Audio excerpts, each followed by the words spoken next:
onto when you're dumping salt water onto the fire, understand that the situation has gotten completely out of control. That's my point. LA Fire Chief Kristen Crowley warned that the cuts affect the ability to respond to large-scale emergencies such as wildfires. I had to make some tough decisions because of those budget cuts. And with that, we focused directly back on our core mission as a fire department. I think one of the important things that she also routinely mentions in the news right now is that everyone keeps talking about the $17 million. That number is marginal in comparison to the broader budgets, okay? But it's important to understand because if they're getting $800 million total, that means they probably need $900 million total. As a matter of fact, I know that that's what their demand was originally, okay? And the fact that they're actually cutting the budget for the LAFD while simultaneously increasing the budget for the discretionary spending of the LAPD implies that while there is money in the bank, the places that they're using that money on or their priorities, their spending priorities are obviously in the direction of more policing. Okay? That is what is important to understand and address here. That's it. They are not spending the money on the fire department to ensure that the fire department can hire more people, to ensure that the fire department can continue to pay pensions out, to continue paying for all of the non-emergency workers that work within the LAFD structure. Okay, this is not hindsight. It's not hindsight as 2020. Okay, it's not. This is foresight. You want to know why it's foresight? Because you think the Los Angeles Fire Department did not actually make a big stink about their budget being cut? They did. Of course they did. And now she's in this unique predicament where, like, she has to play ball with with Karen Bass, while also simultaneously everyone is using this as an opportunity to shit on Karen Bass for understandable reasons, but also simultaneously,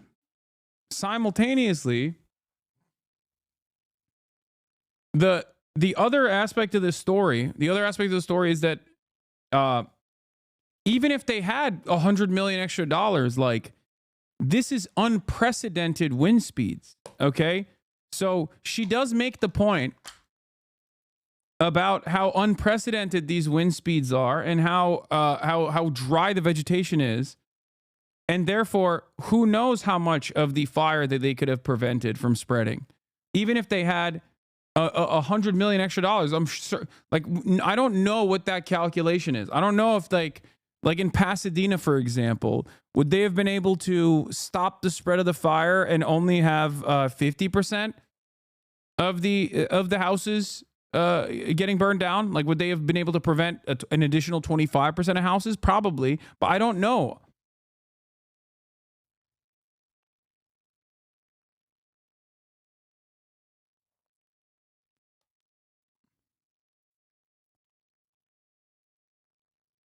Unprecedented is only an excuse in a pre-climate change world.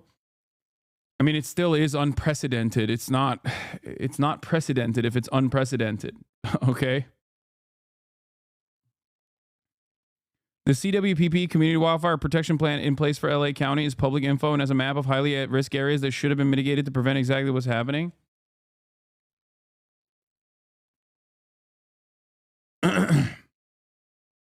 It is unprecedented, not unexpected. Exactly. It was expected. And for the record, I think it was The Intercept that did some reporting on this as well. But, like, at the time, Karen Bass's office looked at these warnings that were given. At its meeting of December 17th, Board of Fire Commissioners approved the report to be transmitted to the mayor and city council. The Los Angeles Fire Department is facing unprecedented operational challenges due to the elimination of critical civilian positions and $7 million reduction in overtime variable staffing hours. These budgetary reductions have adversely affected the department's ability to maintain core operations such as technology and communication infrastructure, payroll processing, training, fire prevention, and community education. In addition to these impacts, the reduction in variable hours has severely limited the department's capacity to prepare for, train, and to respond to large-scale emergencies. At the time, they turned around and said that this was hysterical.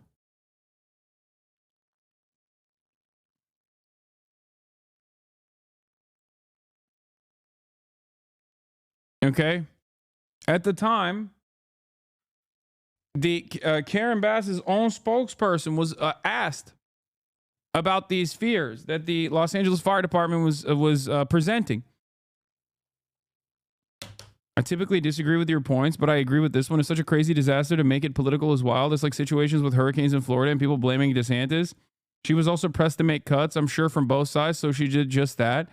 No. She was pressed by the wealthy. But more importantly than that, she was pressed to not just make cuts on certain areas, but to increase funding on policing.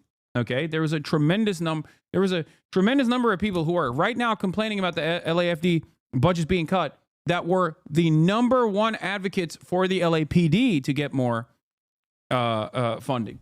Okay.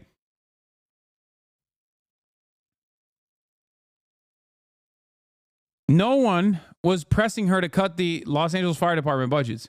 They were pressing her to increase police budgets. So, of course, she did just that. And she did that by moving existing money around. Chad, he read it and doesn't want to cover it. It's fine. Stop tagging me. No, I saw Emma's point. It doesn't matter.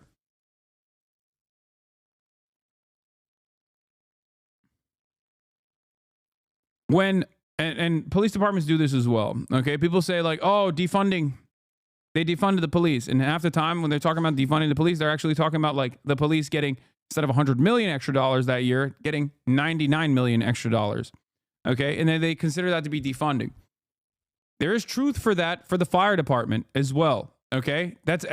I would say that it's more truthful for the Los Angeles Fire Department rather than the police department, because the police, they get expansive budgets, virtually unlimited budgets. Okay.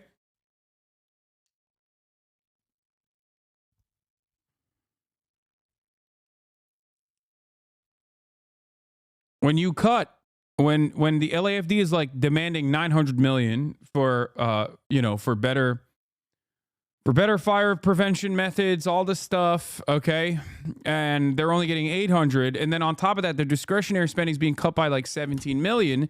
That shows where the local government's priorities are, where their spending priorities are. Okay, that's it. And it is not hindsight, it is foresight when these institutions, these agencies openly say, hey, you're cutting our funds. This is going to be a major problem. Okay. And then people turn around and go, oh, it's because Karen Bass is gay or the LA Fire Department chief is gay. So that's the reason why this happened. And it's like, it's so unimaginably stupid. It's so unimaginably frustrating hearing these dipshits miles and miles away talking about how it's because the LAFD fire department chief is a lesbian woman that like these fires got out of control. Like, you are such a scumbag. Yeah, I joked about this. I said firefighters in LA are working tirelessly for the past week to contain these incredible wildfires, and the weirdos on this site have been discussing how gay they are. Some of you need to be left behind. Like, the fact, yeah, I'm in a burning building. Someone pulls me out of the burning building. Immediately I go, what's your cranial circumference, please? Are you a white man? If not, put me back in the fire, please. Are you, if you're a white man, are you a gay white man? If not, if you are a gay white man, put me back in the fire. I'll die. Psychotic.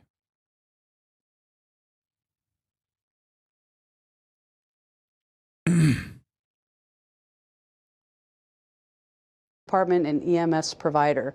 Mayor Bass defended the cuts. That we were in tough budgetary times. Everybody knew that. But yeah, that's why we only gave the police $138 million, by the way. Tough budgetary times.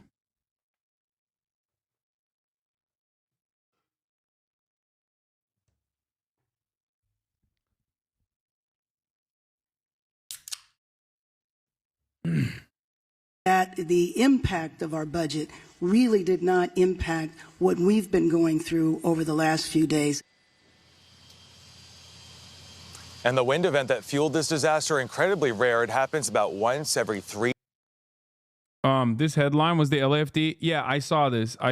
Everyone is doing no, it actually increased. They never actually say this about the police budget, okay? I already covered this. I already mentioned it. If the budgetary demands are $900 million and they only give you $800 million, okay, while cutting discretionary spending elsewhere, while simultaneously increasing discretionary spending for the police, then yes, they functionally are underfunded, okay? Functionally, they are underfunded. It is ridiculous that people are literally saying this when they never, ever in a million years would say this about the police, okay? It's so frustrating that everyone wants to be like the smarty pants. Like, I addressed this from day one. I talked about this in that TikTok, in that dumbass TikTok where I talked about how I like played basketball outside. I was like, shouts out to Karen Bass for cutting the fire department $17 million while increasing the police department's funds by $130 million in the same process. Although this is a tiny, minuscule percentage of the overarching budget for the Los Angeles Fire Department, it still shows where the spending priorities are. Okay? I think it is, I think it's important to recognize that. It's important to recognize that, especially when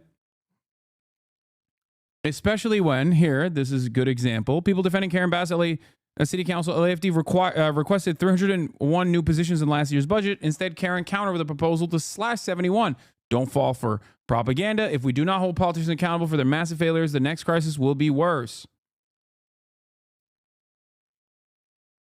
And by the way, they did this because 100% because they saw that there was direct need in their minds for more police officers. That's it. They constantly talked about, and still to this day talk about, a need for additional cops. Okay?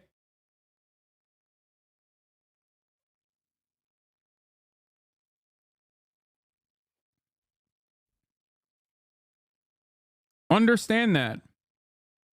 Spoke today with this was once again, this is like the LA fire chief is like in a unique predicament here where she obviously doesn't want to boulder Karen Bass too much because they have to collaborate in times of need. With Los Angeles Fire Chief Kristen Crowley, who's in charge of the department's more than 3,200 uniformed personnel. We began by asking her how they're doing. They're resilient. They're putting everything into this. I can guarantee you that. I'm extremely proud of their dedication and commitment to this mission. They're doing everything in their power to save lives and protect property. I must ask you, because a lot of people are talking about the warning that you sent last month that the budget cuts have, quote, severely limited the department's capacity to prepare for, train for, and respond to large-scale emergencies, including wildfires. You sent that warning about these budget cuts. Was this preventable?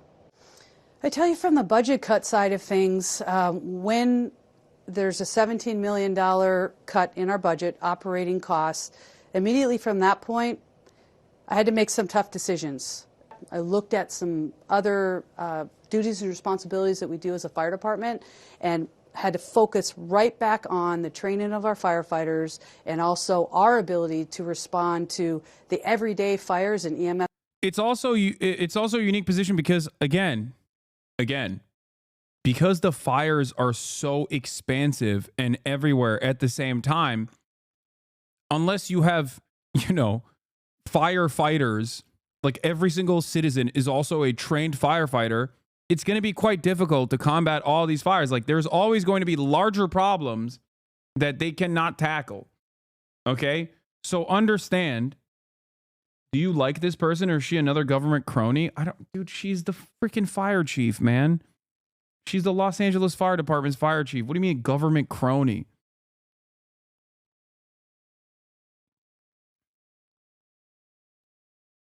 Like, as far as government cronies goes, like, these are the people that you're supposed to defend unconditionally and vociferously, okay? Who can you defend if not the fire department? What are we doing? Like, I get being skeptical of all public servants or the government or whatever, but Jesus Christ, dude. EMS response.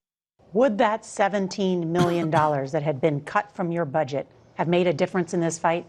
I would say with the lean forward posture that we took, knowing that a $17 million cut, we had to take from somewhere, and that was from the non-essential duties and responsibilities that as a fire department we have taken on over the past many, many years. But with all due respect, in December you had warned that the budget cuts would severely limit your ability to respond to large-scale emergencies. Is that true or not? Yes, so I would say yes, we were limited to a certain factor, yes. And let me ask you about how that limited your response, because in the early hours of the wildfires, especially in the Pacific Palisades, we had a team on the ground, a crew there with our reporter, and witnessed a number of homes burned to the ground, and there was not a fire truck in sight. How did that happen? We pre-deployed the most amount of emergency resources that we could with what we had. With the pre-deployment, when the fire takes off, we're going to push as many resources that we can at that particular incident. And that's what we did. We did exactly what we could with what we had. So you're saying you didn't have enough resources? I would say in a win event like this that we are living today in day 3, something that is as... You said that the fire department cuts were minimal. It's minimal in comparison to the ginormous budget spent. Yes, if the overall budget is like around 800 million, then yes, a 17 million cut is going to be minimal in comparison, okay?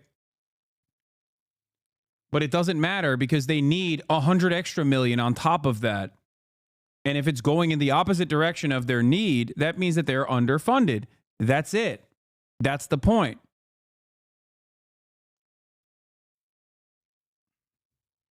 But having said that, there is no, like, obviously more firefighters that are better equipped, more training, more preventative measures, especially with like communicating with the public in dangerous areas that are at risk for wildfires. You need to have a constant upkeep to ensure that there is like dry brush that's cleared out and things of that nature, right? Like all of that stuff, even if you did everything right, even if they got $100 extra million, there is no 100% certainty that they would have stopped all of the fires. You understand what I'm saying?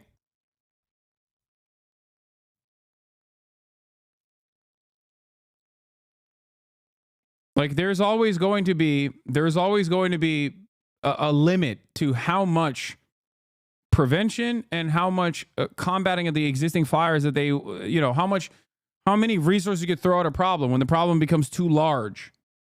Okay? Blame the gardeners, eh?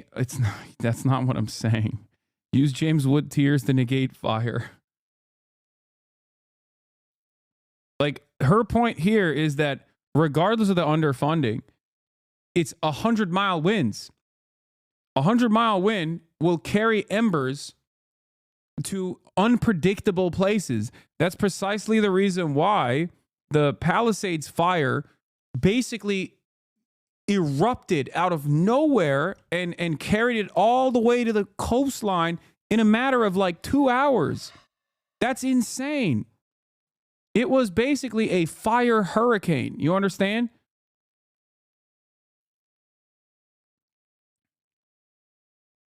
As significant as this particular fire, I would say we threw exactly what we could with what we had. So if I had 1,000 engines to throw at this fire, I honestly don't think 1,000 engines at that very moment could have tapped this fire down. Yeah. Chief Crowley, thank you so much for your time. I don't know why they cut her answers, but yeah, she's basically saying that. That's her final conclusion, is that like it's a fire tornado. So even if we had 1,000 additional engines, like we don't know if we could be able to stop this. Even if they have unlimited water, okay, they don't know if they could be able to. They don't know if they could stop it. Like one of the things that a lot of people are talking about are the fire hydrants, okay, and due to pressures and due to electronic pump mechanisms being out of commission because they cut electricity to certain areas in order to mitigate, in order to do some additional like in order to take extra precautions to ensure that more power lines don't go down and expand the area of fire. Okay, there was issues with the electric pumps that actually are supposed to push water into other fire hydrants. The problem, however, is that fire hydrants are there for structural fires. Okay, fire hydrants are there for structural fires. So if you have a large area, or if you have like sporadic structural fires occurring in certain areas, certain neighborhoods, that's what the fire hydrants are for. Fire hydrants are not there to stop a wildfire that has engulfed the entire city, that is in an area that is erupting in fire in a fire tornado. You can't fire hydrant your way out of that problem either. So that's precisely the reason why a lot of the professionals kept saying, you can't combat this kind of fire with fire hydrants. Okay? That's why they were dumping salt water on the problem, even though salting the earth is obviously devastating devastating in terms of using that land in the future, making the land potentially even more hostile to the elements, making creating even more dry brush potentially down the line that will make it even worse because you're basically killing the land. Yeah, making it more arid, creating more erosion. That's the reason why that's a last-ditch effort at that point. It's also bad for the planes unless they're built for it. No, those are planes that are built for it. So, like, obviously, it's a last-ditch effort that they are. Why are you trying to justify the current mayor? Wait, what? Big question for me is why the Democrats don't care about LA. Why Ember started at first place given 50 degrees? Great question. Why did the Ember start? I'm not justifying the current mayor at all. I've already criticized the mayor and continue to do so.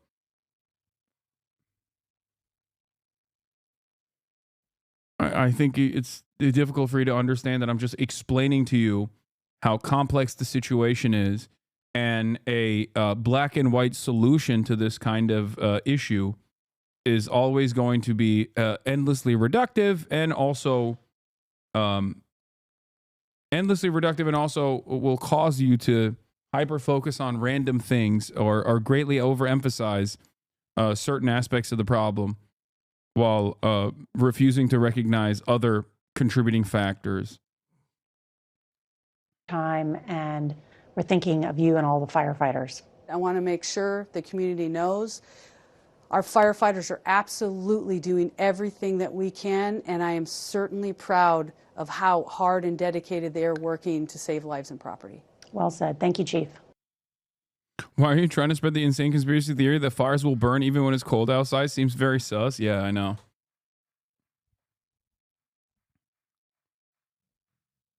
Using salt water, using planes at night is a clear indication of the gravity of the situation. It's incredibly dangerous to fly over a fire at night, especially when the wind conditions are so crazy. In many countries in the EU, no matter how bad the fire is, the planes are grounded at sunset.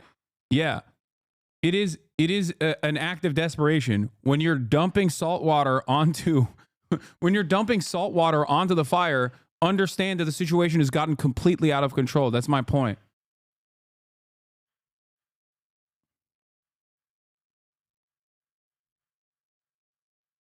Yeah, the misconception here is that fire department funding would have stopped this. This is land management fuel issue. Even another 100 million probably wouldn't change anything. No, fire department funding also plays a role in land management, though.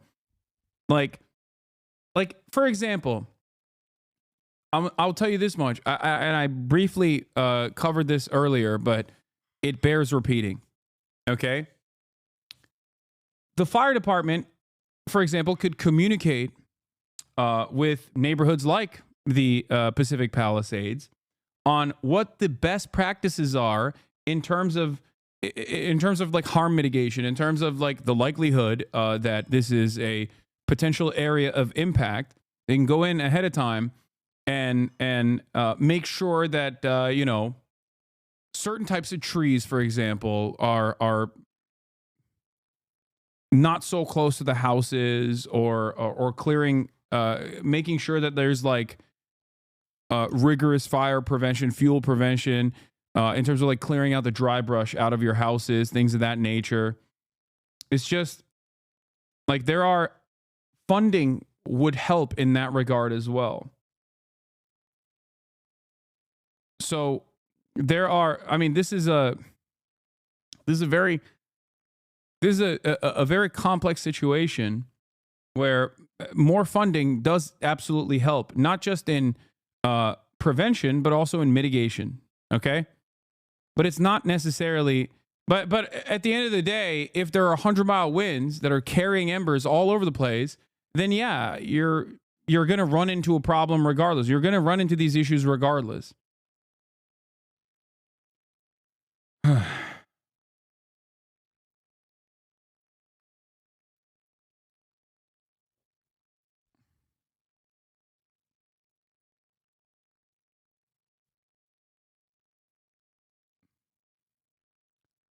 But funding always helps. That's the point.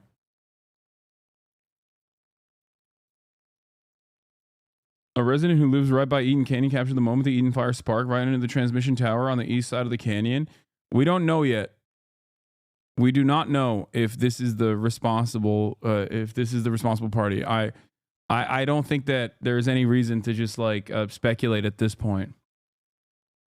They will obviously conduct rigorous examination, rigorous investigations to figure out exactly what the source of the fire was initially.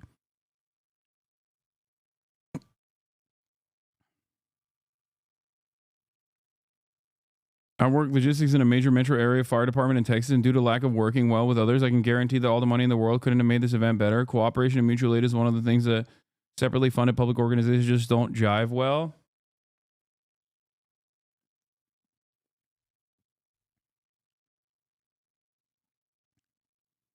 My point is, when you have above ground wires with really old infrastructure, historically in the state of California, the highest likelihood is probably 100-mile winds pushing the above ground lines directly into the brush that is already directly into the vegetation that is overgrown. And most likely, that is the most likely contributor to this, to the spark initially. That's usually what it is. Okay. I seen a brush-looking Christmas tree on fire on January 2nd, the night of 10. I'm a truck driver, and it was on the opposite side, or else I would have stopped to use my fire extinguisher, but I did call on 911. It was just a very odd place since it was almost 11 p.m.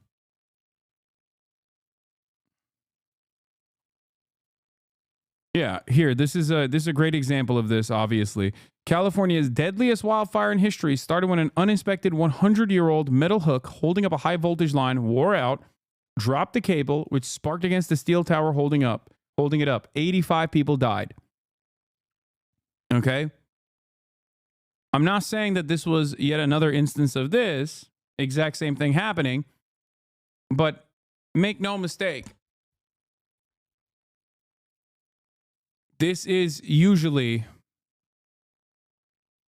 a major contributor. I read an article recently which claimed that most of America's power infrastructure is big wires carrying lots of current stretched across growing forests, and inspecting them costs money, and that is not being spent. So in addition to the climate, that's why I'd expect to see more of this.